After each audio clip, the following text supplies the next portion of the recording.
Assalamualaikum warahmatullahi wabarakatuh. Perkenalkan, nama saya Linda Rahmawati dengan NIM 2103020028. Pada kesempatan kali ini saya akan menjelaskan sedikit tentang sejarah dinasti Abbasiyah dan masa keemasan peradaban Islam. Nah, jadi Daulah Abbasiyah atau dinasti Abbasiyah adalah dinasti yang didirikan oleh Abu al-Abbas pada tahun 750 Masehi setelah berhasil merebut kekuasaan dari Bani Umayyah. Nah, dinasti Abbasiyah berhasil mencapai masa keemasan peradaban Islam ketika dipimpin oleh Harun ar-Rasyid dan Al-Ma'mun. Masa ini ditandai dengan perkembangan ilmu pengetahuan yang sangat pesat. Nah, hal ini tidak terlepas dari pendirian perpustakaan, pemberian gaji kepada para ilmuwan, penerjemahan buku, dan penjaminan keterbukaan serta kebebasan akademik. Sebagian para ilmuwan pada masa dinasti Abbasiyah telah memulai karir keilmuannya pada usia yang sangat muda. Hal inilah yang pada akhirnya mengantarkan peradaban Islam menuju masa keemasannya, terutama dalam bidang ilmu pengetahuan. Baik, sini saya akan menjelaskan sedikit sejarah dinasti Abbasiyah.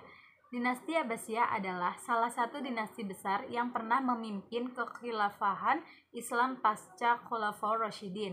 Nah, dinasti Abbasiyah berkuasa selama 500 tahun atau 5 abad, mulai dari tahun 750 Masehi atau 132 Hijriah sampai 1258 Masehi atau 656 Hijriah. Nah, dalam menjalankan roda pemerintahan, dinasti Abbasiyah menjadikan kota Baghdad sebagai ibu kota pemerintahan. Dinasti sendiri adalah keturunan raja-raja yang berkuasa atas suatu pemerintahan dan melanjutkan kekuasaan pemerintahannya kepada satu garis keturunan keluarga. Jadi, yang dimaksud dengan dinasti Abbasiyah adalah kekuasaan pemerintahan yang dipegang dan dilanjutkan oleh keturunan raja-raja dari Bani Abbasiyah. Bani Abbasiyah adalah keturunan dari Abbas bin Abdul Muthalib, paman termuda Nabi Muhammad SAW. Adapun pendiri dinasti Abbasiyah adalah anak dari cicit Abbas bin Abdul Muthalib yang bernama Abu al-Abbas, Abdullah bin Muhammad bin Ali bin Abdullah bin Abbas bin Abdul Muthalib. Abu al-Abbas diangkat menjadi khalifah setelah berhasil memimpin pemberontakan terhadap kekhalifahan dinasti Bani Umayyah. Bani Abbasiyah melakukan pemberontakan karena menilai para penguasa Bani Umayyah telah berbuat zolim terhadap kelompok-kelompok yang berseberangan, khususnya Syiah. Di samping itu, Bani Abbas berpikir bahwa mereka lebih berhak menjadi pemimpin umat Islam karena kedekatan garis keturunan Bani Abbas dengan Nabi Muhammad SAW. Masa kepemimpinan Abu al-Abbas tidak bertahan lama. 5 tahun setelah dibayat menjadi khalifah di usia yang 33 tahun, Abu al-Abbas meninggal karena penyakit yang dideritanya. Tampuk kekuasaan dipegang oleh Al-Mansur, saudara Abu al-Abbas. Selanjutnya, keturunan Al-Mansur inilah yang melanjutkan kekuasaan dinasti Abbasiyah sampai 5 abad berikutnya. Selanjutnya, masa keemasan peradaban Islam. Masa keemasan dinasti Abbasiyah terjadi pada masa 7 khalifah setelah Al-Mansur, yaitu Al-Mahdi, Al-Hadi, Harun ar-Rasyid, Al-Ma'mun, Al-Mu'tasim, Al-Watsiq, dan Al-Mutawakkil. Pada masa-masa itu, sejarah Islam mencapai puncak kejayaan.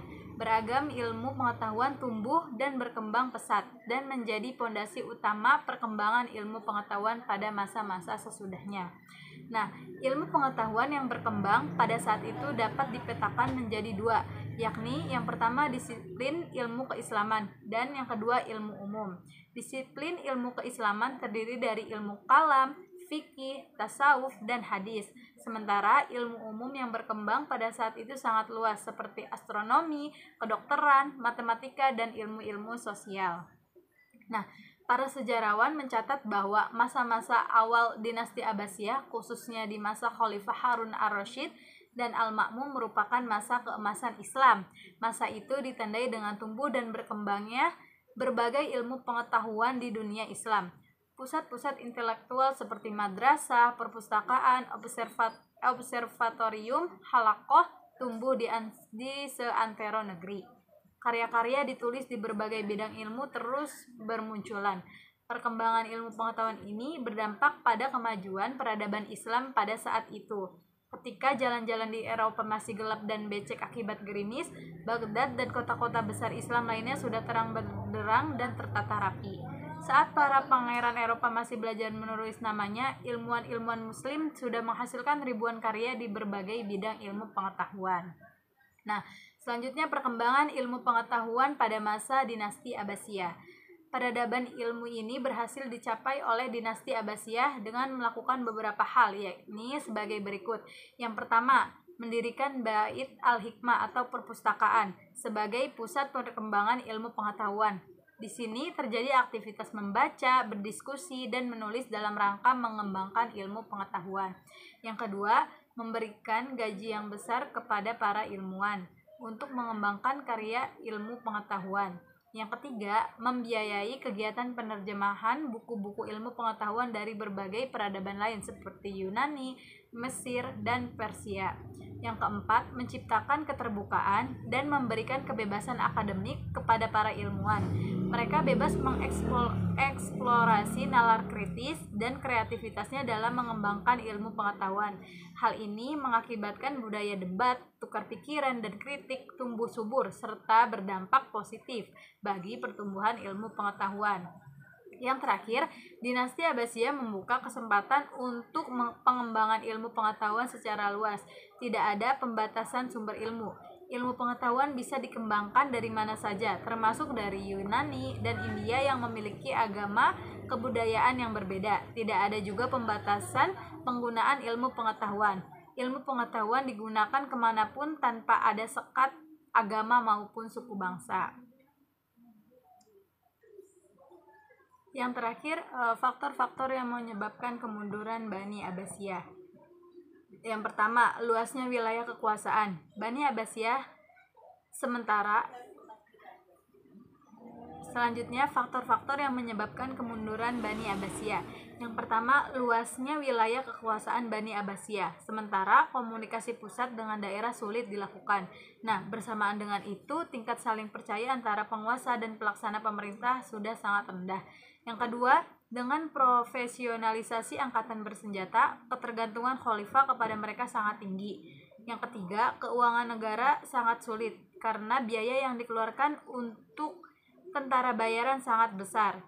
Kemudian persaingan antar negara. Khalifah Abbasiyah didirikan oleh Bani Abbas yang bersekutu dengan orang-orang Persia. Persekutuan dilatar belakangi oleh persamaan nasib pada saat pemerintahan Bani Umayyah. Keduanya sama-sama tertindas. Nah, setelah dinasti Abbasiyah berdiri, Bani Abbas tetap mempertahankan persekutuan itu. Pada masa ini, persaingan antar bangsa menjadi pemicu untuk saling berkuasa. Kecenderungan masing-masing bangsa untuk berkuasa telah dirasakan sejak awal pemerintahan Bani Abbas. Yang kedua, kemerosotan ekonomi. Khalifah Abbasiyah juga mengalami kemerosotan ekonomi bersamaan dengan kemunduran di bidang politik. Yang ketiga, konflik keagamaan. Fanatisme keagamaan berkaitan erat dengan masalah kebangsaan. Yang keempat, perang salib. Nah, perang salib merupakan sebab dari eksternal umat Islam. Perang salib yang terjadi di beberapa gelombang banyak menelan korban. Yang terakhir, serangan bangsa Mongol. Serangan tentara Mongol ke wilayah Islam menyebabkan kekuatan Islam menjadi lemah. Apalagi serangan Hulagu Khan dengan pasukan Mongol yang biadab menyebabkan kekuasaan Abbasiyah menjadi lemah dan akhirnya menyerah pada kekuatan Mongol. Jadi kesimpulannya, Bani Abbasiyah merupakan masa pemerintahan umat Islam yang merupakan masa keemasan dan kejayaan dari peradaban umat Islam yang pernah ada. Nah, pada masa Bani Abbasiyah, kekayaan negara melimpah ruah dan kesejahteraan rakyat sangat tinggi. Pusat peradaban Islam mengalami kemajuan yang pesat, sehingga pada masa ini banyak muncul para tokoh ilmuwan dari kalangan umat Islam, baik itu ilmu pengetahuan yang bersifat umum, seperti ilmu kedokteran yang telah mencetak dokter seperti Ibnu Sina, Ibnu Rushd, dan lain-lainnya, sehingga pada masa ini telah ada lebih dari 800 dokter yang berada di kota Baghdad. Dalam bidang matematika melahirkan ilmuwan bernama Al-Khwarizmi yang merupakan penemu angka 0.